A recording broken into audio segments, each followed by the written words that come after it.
You're in the C-Space studio. I'm James Kotecki, and I'm here with Adam Gerhart, who is the U.S. CEO of MindShare. Welcome to the C-Space studio. Thanks for having me. So MindShare is a media agency network. Tell me about what that means in 2017. So I think for us, we try and position ourselves as strategic partners to clients, advising them in a huge array of different capacities, whether that's how to engage consumers, whether that's new technology, and I think that will continue into the next couple of years. But I think what's really interesting is how we have slightly changed the model, or are changing the model, in terms of being more of an extension of a client's team versus being an agency or a service provider. And I think things like CES and C-Space actually provide those opportunities to be galvanized by one vision and kind of set an agenda for a brand moving forward.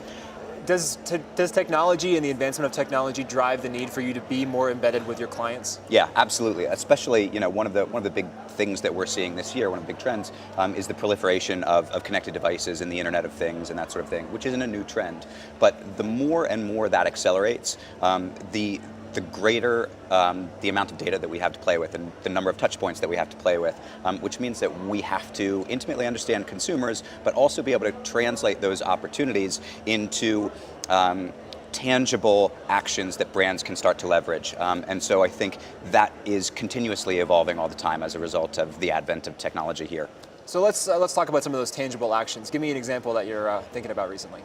Yeah, so I mean, there are a couple, and they're kind of born out of some of these trends. And I think, for me, one of the big things is there's a misnomer that innovation right now has to be all about disruptors, brands that are radically changing the categories. And I think more and more we're seeing that innovation can take a number of different guises, whether it is a slight modification to a product, a slight way of engaging a new consumer, whatever the case might be. And so for us, we are moving to a place whereby we can advise clients and do that at scale, and things like CES are again, a catalyst of those types of conversations. Is some of this about catching up with all the amazing advances that we've had in the last few years, just almost like getting to the baseline of where we should be given where we are right now? Because I imagine there's a wide curve of people that are actually adopting this and people that have a little bit of catching up to do. Yeah, I mean, for sure. I think with technology, you're always going to be catching up. It's the natural pace of change in this sector. But I do think for brands that have made a concerted effort to be at shows like this and to really embrace the types of technology that is coming about, it presents a whole new world. And just you look at things like search, and right now 10% of all search is actually voice-enabled search. And so for clients that are early adopters of that, or have seen that trend coming, they will be on the precipice of being able to link that to e-commerce, being able to drive that into more personalized experiences for consumers, whatever the case might be. And I think that is what we constantly strive to do as MindShare. Are there certain types of brands or companies that would be better served by voice search compared to others? Are there certain ones that are just naturally able to play in that space? I mean, the short answer is no. I think it's a space that everybody should be thinking about. It is going to continue to exacerbate. You look at the number of Amazon devices shipped, and it's 9x year over year. And you start to understand how to leverage that. And so there are brands that naturally lend themselves to connected devices and voice search and that sort of thing. For example, e-commerce clients, clients that have a great deal of data and know how to link that to voice search, or clients that want to and need to continue to provide greater levels of personalization when engaging consumers. This is something that you and I have actually talked about in the past, like the idea that companies don't necessarily have to be special or a certain kind of company to take advantage of these trends, that these are actually available to everyone who's willing to grasp them. Yeah, for sure. And I think that's kind of the beauty of the portfolio of clients that we work with. We do work with the disruptors of the world. We work with Booking.com, Athena Healthcare, which is an electronic medical record system, and they are saving lives by connecting medical records around the world. And so I think there are those obvious types of clients, but I also think that there is a very clear role to play for brands that want to stand for more and want to provide more consumer value. And one of the ones that I'm pretty enamored by is Ben and Jerry's. They have successfully moved into the 5th P of marketing, which is effectively purpose. Now, for review for everyone else out there, what are the other 4 Ps? I'm going to test product, promotion, price, and place. Okay. And so I think that 5th P is becoming increasingly more important.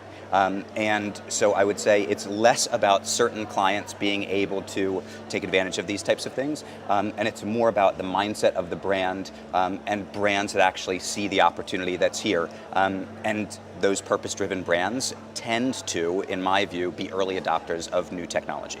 And is it also the case that purpose kind of informs your marketing in a more elevated way? So it's not just like you're trying to grind out the next message, but you almost can go to that core and that purpose, and it almost tells you what you should be communicating.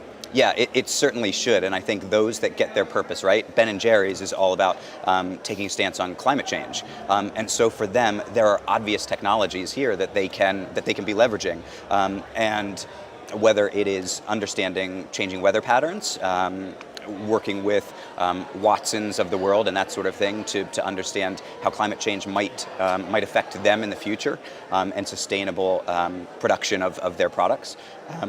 I think that is an amazing thing, and that's kind of what the show enables.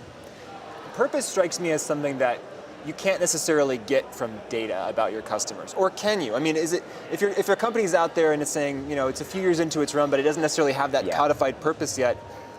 Is it okay to look to the data, or is it something that should come internally? Because so much of what we talked about here in the C-Space studio is finding out from the data what your customers want and responding to that. But purpose, does it come from within? I think it should come from both directions.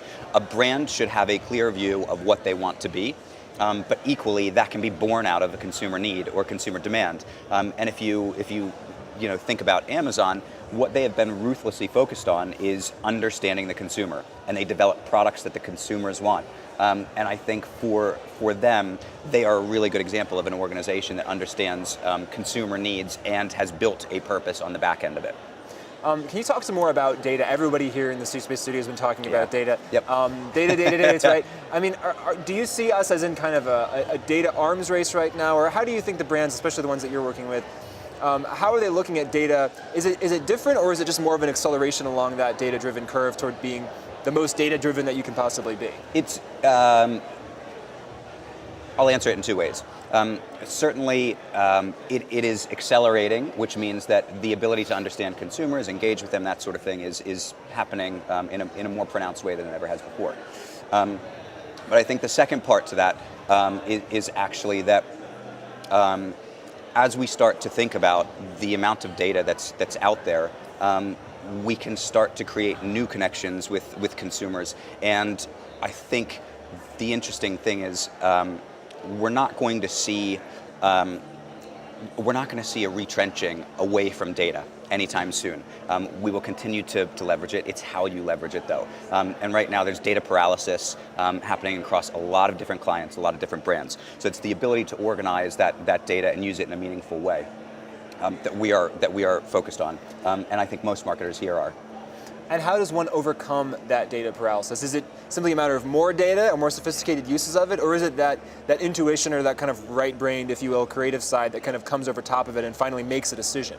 I think it has to be, I think, a very concerted test and learn approach. There are people that see data, get hold of data, and they jump right in, which is fine for some brands who are prepared to take a risk to fail. And for brands that aren't, I think you have to take a more calculated, concerted approach to how you leverage data. You and I have also talked about predicting consumer behavior, not just reacting to it, but actively predicting it. Yeah. And where do you see 2017 going with that? And what are you excited about when you think about ways that you'll actually be able to predict consumer behavior? Yeah, so I think as the advent of kind of Internet of Things continues to expand, the number of digital and and therefore data touch points that we gather will continue to exacerbate. I think 2017 will be, and years to come, will be all about ways in which we can harness that data to a brand's benefit and a consumer's benefit. I think how that manifests itself will take many different guises. It will be in the form of personalization, one-to-one dialogues with consumers. It will be around new product development. It will be around new ways to just talk to and continue to engage consumers on an ongoing basis from a loyalty or a CRM perspective as well. Final question, if there's one thing that you could tell all 160, 170,000 attendees here at CES, what do they need to know that they're not getting?